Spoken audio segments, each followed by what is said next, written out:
One thing you won't hear in college, and I went through undergrad and MBA myself, and I never heard this once, is there is actually kind of a soft career cap on a lot of different angles you can go through in your path if you go into the business world or really anywhere. And you got to kind of understand that ahead of time. So let's jump into that one. I'm John. Nice to see you back here. So let's start at the top. So if you look at most big companies, there's a CEO, Chief Executive Officer, CFO, Chief Financial Officer.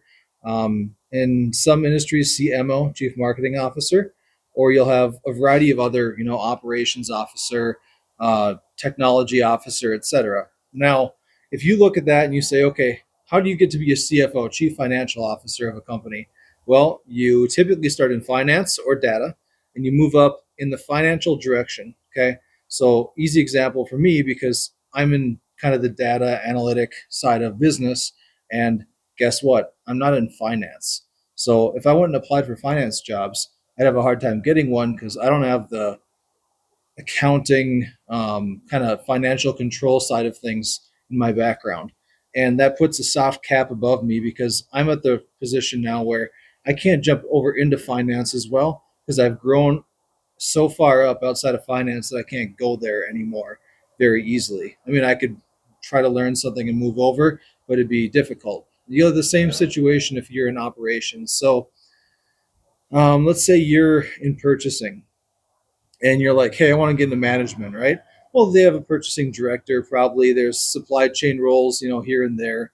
But your COO is probably somebody who worked with CapEx, capital expenditures, putting in new big equipment at production facilities or setting up infrastructure. If you're like, let's say you're Verizon, CapEx projects would be like setting up entire new lines or whatever it might be, building data centers if you're in like big tech, and your COO is probably the person that did all of those things. Your purchasing person is still within the operations kind of zone of your organization, but they aren't going to be your COO most of the time. I mean, you could always move back and forth within your career as you go up, but I'm just telling you, if you go up the purchasing route, you're going to hit kind of a cap somewhere right up there. You're going to have to switch your skill set and really take a change in the way that you're going in your career. So that's another place where you might hit a cap.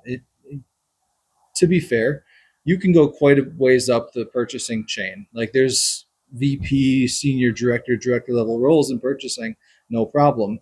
And then purchasing kind of dovetails into supply chain generally. And there's good supply chain roles out there.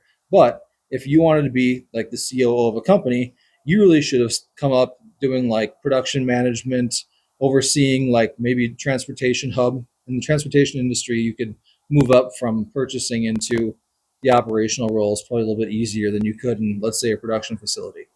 Um, so let's say you went into IT. Okay, so there's application side of IT generally, and there's like the infrastructure side of IT. Infrastructure does, hardware, some types of software, connectivity, security, things like that. And then the application side does big systems. So like Salesforce, it's a CRM, an ERP system, enterprise planning, things like that are on the infrastructure um, opposite side in applications.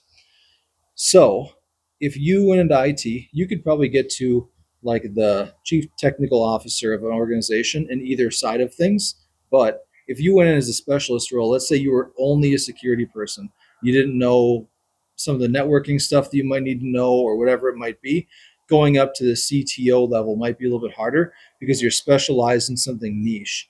You see this with engineers as well. So engineers will come into an organization and they kind of get stuck in that engineering thing.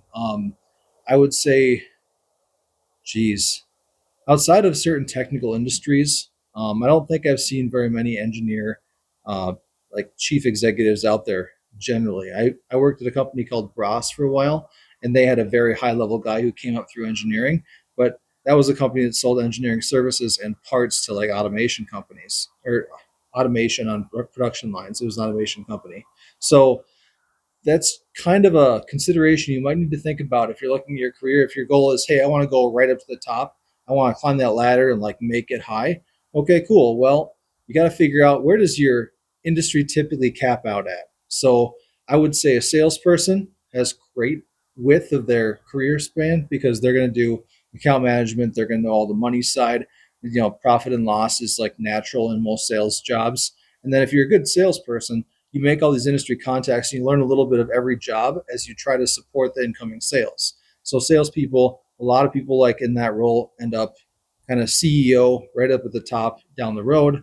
Um, like I mentioned earlier, if you're in finance, there's pretty much a straight path from you in a financial analyst role or other entry level finance straight up to being the CFO of a company.